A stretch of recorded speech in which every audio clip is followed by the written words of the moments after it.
वक्रतुंड महाकाय सूर्यकोटि समप्रभा निर्विघ्नं कुरु मे देव सर्वकार्येषु सर्वदा। नर्मदायै नमो प्रातः नर्मदायै नमो ऋषि नमोस्तु नर्मदे देवी त्राहि मां पाहि मां रक्ष मां शरणागतम्।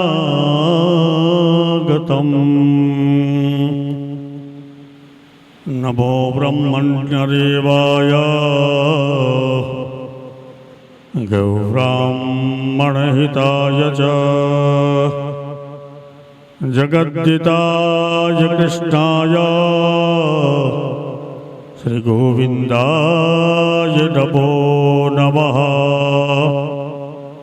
हरे कृष्ण कृष्ण कृष्ण हरे हरे हरे राम राम राम हरे हरे। हरे कृष्णा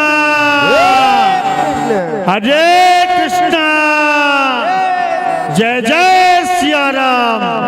गीत गाता रहूं मैं सदा सर्वदा, गीत गाता रहूं मैं सदा सर्वदा।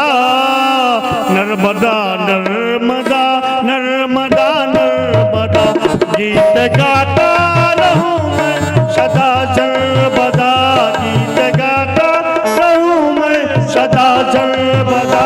नर्मदा नर्मदा नर्मदा नर्मदा नर्मदा नर्मदा नर्मदा नर्मदा नर्मदा नर्मदा। गुनगुनाता रहूं मैं सदा सर्वदा, गुनगुनाता रहूं मैं सदा सर्वदा। नर्मदा नर्मदा नर्मदा नर्मदा नर्मदा नर्मदा नर्मदा नर्मदा, गीत गाता रहूं मैं सदा सर्वदा। नर्मदा नर्मदा नर्मदा नर्मदा नर्मदा नर्मदा नर्मदा नर्मदा नर्मदा नर्मदा, गीत गाता रहूं मैं सदा सर्वदा। नर्मदा नर्मदा नर्मदा नर्मदा नर्मदा नर्मदा नर्मदा। तेरी भक्ति करो तेरी पूजन करो, तेरी भक्ति करो तेरी पूजा करो।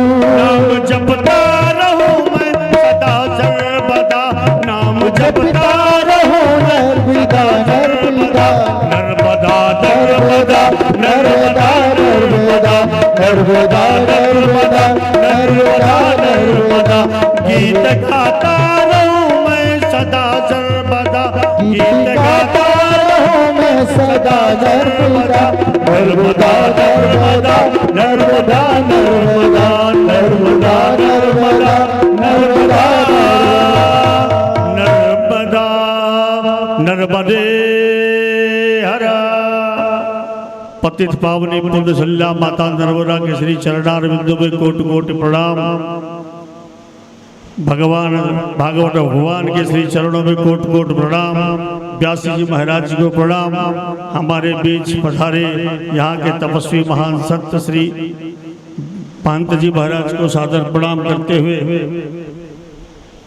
आप सब लोगों ने अमरकंटक का संपूर्ण वर्णन सुना, अमरकंटक पर्वत का महात्मा सुना, नर्मदा की उत्पत्ति कैसे हुई, नर्मदा का महात्मा कैसे हुई, नर्मदा का अवतरण हुआ, नर्मदा को क्या क्या वरदान प्राप्त हुए, इन सभी का वर्णन करते हुए कपिला महात्मा एरंडी संगम, चक्र तीर्थ, कपिल धारा और ज्वालेश्वर की महात्मा की कथा हम लोगों ने सुनी है।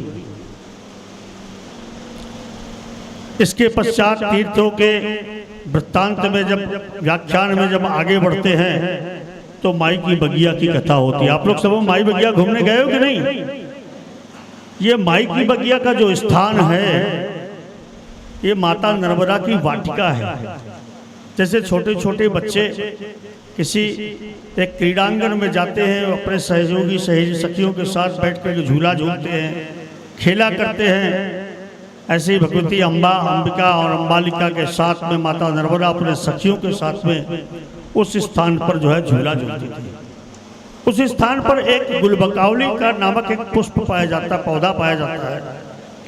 वह गुलबकावली माता नर्मदा की सखी थी और माता नर्मदा का श्रृंगार इत्यादि का कार्य करती थी। जब मां नर्मदा जल रूप में परिणित होकर के पश्चिम के पाप ताप संताप हरण करने के लिए जल रूप में परिणित होकर प्रवाहित होने लगी तो सखी अत्यंत दुखी हुई कि हे सखी, तुम तो नित्य मेरे प्राणों में लहरती हो, अब तुम्हारे कारण ही मुझे सभी लोग देवता गंधर्व इत्यादि सभी मुझे सम्मान देते कि भगवती नर्मदा की ये सखी है, बहुत अंतरंग भाव में रहती है, अंतर्ग्रह में रहती है, उनके उसकी सेवा में लगी रहती है।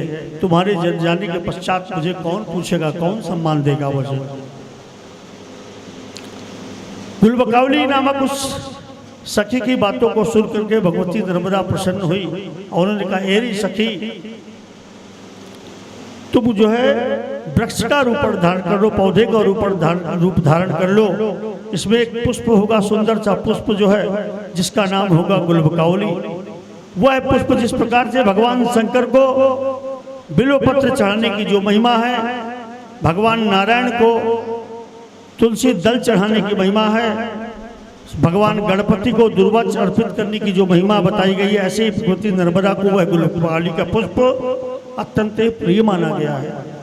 जो मनुष्य गुलबकावली का पुष्प ला करके भगवती नर्मदा को वह पुष्प चढ़ाता है वो समस्त मनोरथ उसके पूर्ण होते हैं। ऐसी है वह माई की बगिया गुलबकावली की कथा। वहाँ पे कलवश बलौ जर्जर जटा जूटई समालंकिता शाम कलान भवति में कल करने का।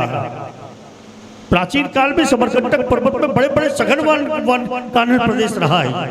बड़े बड़े बरगद के पेड़ जिनकी जटाएं निकली होती है, पीपल के पेड़, गूलर के पेड़, आंवला, बहेड़ा, इतना विशाल जंगल था और इनमें शरीर से बड़े बड़े विषधारी सर्प लिपटे रहते थे। यहाँ तो अत्यंत दुर्गम प्रदेश था।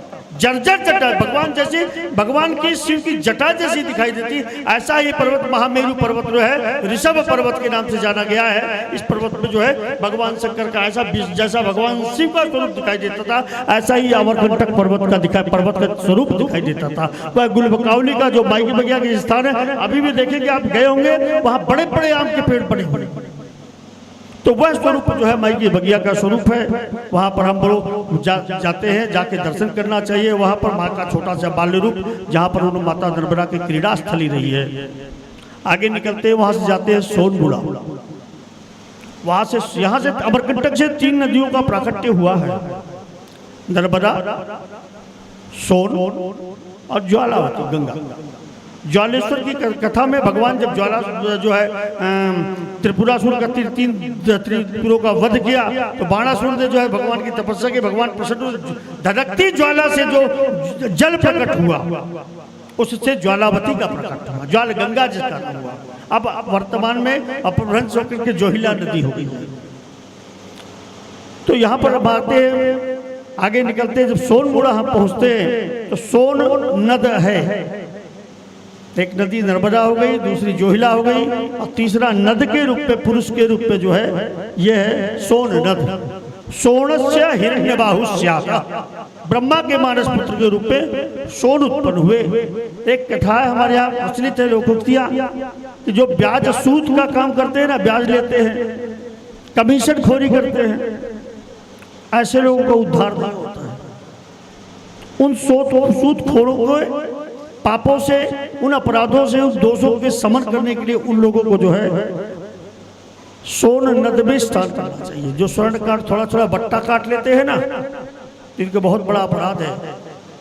इस अपराध की क्षमा के लिए सोन नद में जाकर के स्नान करना चाहिए और पूर्व जो पितरों को जो है तर्पण करने का महात्मा है। इसी प्रकार से साधु संत महात्मा जो अपने माता पिता की आज्ञा को भी लिए बिना संन्यास को धारण करते हैं, वैराग्य को धारण करते हैं, उनकी भी मुक्ति इतनी जल्दी नहीं होती।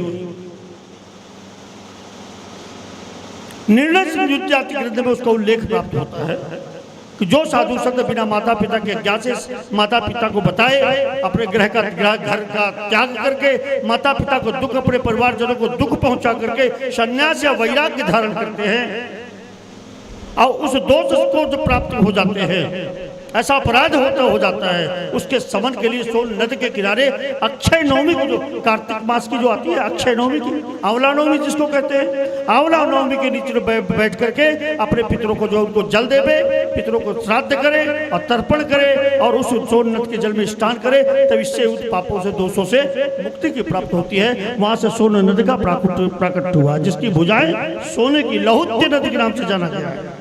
उसका देह तो लौ होता है किंतु उसकी भुजाएं स्वर्ण की है, ऐसा है सोन नद। ये सोन नद की माई के बगिया की कथा हमने पूरी, इसके आगे हम तत्व में जाते हैं भृगु कमंडल। भृगु कमंडल आप लोग गए होंगे, वहां देखोगे एक जंगल, एक बहुत ऊंचा पहाड़ है, उस पहाड़ में एक बहुत बड़ा विशाल शिला है। आसपास के क्षेत्र में कहीं पर कोई पानी नहीं है, लोग जाते हैं कि भैया वहां हाथ डालेंगे, ऐसे हाथ डालेंगे तो जल निकलेंगे। इतने ऊंचे पर्वत पर वो जल आता कहां से? तैत्तिरीयोपनिषद में इसका उल्लेख प्राप्त होता है कि भगवान वरुण जो है अपने पुत्र जो है भृगु को जलमिति ब्रह्मा इसका उपदेश किया। जब भृगु जी वहां पर भृगु ऋषि की तपस्थली रही है, बहुत दीर्घ काल तक उन्होंने जलमिति ब्रह्मा का उपासना किया, जल तत्व की उपासना की और धूनी पानी नीचे है, वहाँ पर अपने शिष्यों के साथ रहते थे। विद्यालय था वहाँ पर, वहाँ पढ़ाते थे और वहाँ रहकर के तपस्या करते थे। जब यहाँ से भृगु ऋषि प्रस्थान किए तो अपना कमंडलू छोड़ गए, आज भी उसमें जल भरा रहता है।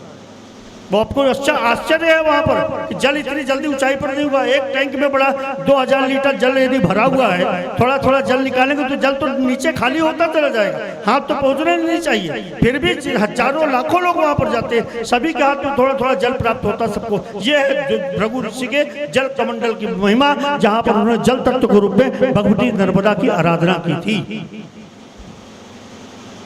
धूनी पानी का महत्व आपको बताया कि भृगु ऋषि की तपस्थली है, यहाँ पर जो है इस प्रकार से जो है भृगु ऋषि के जो विद्यालय पढ़ाते थे, ऋषिगण वहाँ पर रहते थे। नर्मदा की क्षेत्र की संपूर्ण जो है वृत्तांत पूरा होता है, नर्मदा की ये महिमा प्राप्त होती है। सर्वतीर्थेषु यज्ञ पुण्यम सर्वयज्ञेषु यत्फलम सर्ववेदेषु यत् ज्ञानम तत्सर्वम नर्मदा तटे। सभी तीर्थों का जो पुण्य फल है वो पावन नर्मदा के तट पर है। सभी वेदों का फल पुण्य फल, सभी प्रकार के यज्ञों का फल। आप लोग जो यहाँ आए हैं श्रीमद् भागवत की कथा को सुनने के लिए, यह बहुत बड़ी कथा आप लोग सुन रहे हैं। पावन पुरुषोत्तम की महीना है और इस पावन पुरुषोत्तम के महीने में श्रीमद् भागवत महापुराण की कथा, वेद व्यास जी की कथा श्रीमुख से आप सभी सुन रहे हैं और साधु महात्मा भी पहुंचे हैं। एक बात ध्यान रखिए, कथाओं में श्रोता का होना बहुत आवश्यकता है। यदि श्रोता नहीं है, जैसा श्रोता चाहता है वक्ता जो है वैसा ही बोलता है। यदि श्रोता सुन रहा है तो वक्ता वक्तव्य देता है, और यदि श्रोता सुन रहा है तो वक्ता जो है वक्तव्य जो है प्रवक्ता हो जाता है। इसलिए भगवान की एक कथा है, भगवत नाम की कथा, बड़े ध्यान पूर्वक से सुनिए। यस्य दर्शन मात्रेण नश्यते पाप संचया स्थान मात्रेण वै यस्य अश्वमेघ फलम लभेत्। माता नर्मदा के दर्शन मात्र से जन्म जन्मांतर के जो संचित पाप होते हैं वो सभी नष्ट हो जाते हैं। नित्य प्रति आप लोग सभी जाते हैं, नर्मदा में स्नान भी करते हैं, जो मनुष्य माता नर्मदा के पावन जल में स्नान करता है उसे अश्वमेघ यज्ञ के समान पुण्य फलों की प्राप्ति होती है। बोलो नर्मदा मैया की जय। आप लोगों ने तो यहाँ श्रीमद् भागवत की कथा सुनने के साथ अश्वमेघ यज्ञ कर लिया है। ये तो बहुत बड़ी महिमा है। माता नर्मदा में रोज स्नान करना, रोज जल में जो है माता नर्मदा का दर्शन प्राप्त करना, यहाँ आकर के कथा सुनना। माता नर्मदा की ये पावन कथा सर्वप्रथम जो है भगवान महेश्वर ने पार्वती जी को सुनाया। पार्वती जी जो है स्कंद ने, महादेव ने जो है वायु को सुनाया, फिर महादेव से फिर स्कंद ने सुना, स्कंद से मार्कंडे जी ने और मार्कंडे जी से युधिष्ठिर महर्षि जो युधिष्ठिर राजा युधिष्ठिर ने इस कथा को सुना। तो यह कथा माता नर्मदा की पावन कथा वक्ता और श्रोता का होता कल्याण। सुनो नर्मदा पुराण, सुनो भागवत पुराण। जो भी सुनता है उसका है होता कल्याण। सुनो नर्मदा पुराण, सुनो भागवत पुराण, सुनो भागवत पुराण, सुनो नर्मदा पुराण। नर्मदे हर नर्मदे हर नर्मदे हर पाई बाबा, नर्मदे हर नर्मदे हर नर्मदे हर रक्ष बाबा, नर्मदे हर नर्मदे हर नर्मदे हर पाई बाबा, नर्मदे हर नर्मदे हर नर्मदे हर रक्ष बाबा, नर्मदे हर नर्मदे हर नर्मदे हर पाई बाबा, नर्मदे हर नर्मदे हर नर्मदे हर पाई बाबा, नर्मदे हर नर्मदे हर नर्मदे हर रक्ष बाबा। पुण्यशल्या माता नर्मदा से मैं प्रार्थना करता हूँ कि पुरुषोत्तम मास के समस्त पुण्य फल आप सभी को प्राप्त होवे। माता नर्मदा की कृपा दृष्टि आप सबों को प्राप्त होवे। इस प्रकार से नर्मदा की कथा जो है आज पूर्ण हुई। इससे सब कभी भी आप आएंगे तो नर्मदा पुराण की से आगे का वृत्तांत पापाधिकम जसमात सा तीर्था। तीर्थों में क्यों जाना चाहिए? पापों को नाश करने के तीर्थ में पापों का नाश होता है, इसलिए तीर्थ में जाकर के भगवत चिंतन करना चाहिए। जब तक करना चाहिए। मैंने पहले ही बता दिया था कि यत् किंचित क्रियते जाप्यम यज्जदानम प्रदीयते नर्मदा जलमाश्रित्य तत्सर्वं च क्षयं भवेत्। नर्मदा के किनारे किंचित मात्र भी जब तब यज्ञ किया गया है वह अक्षय पुण्य फल की भागीदार बोलते हैं। बोलिए नर्मदे हर, नर्मदे हर।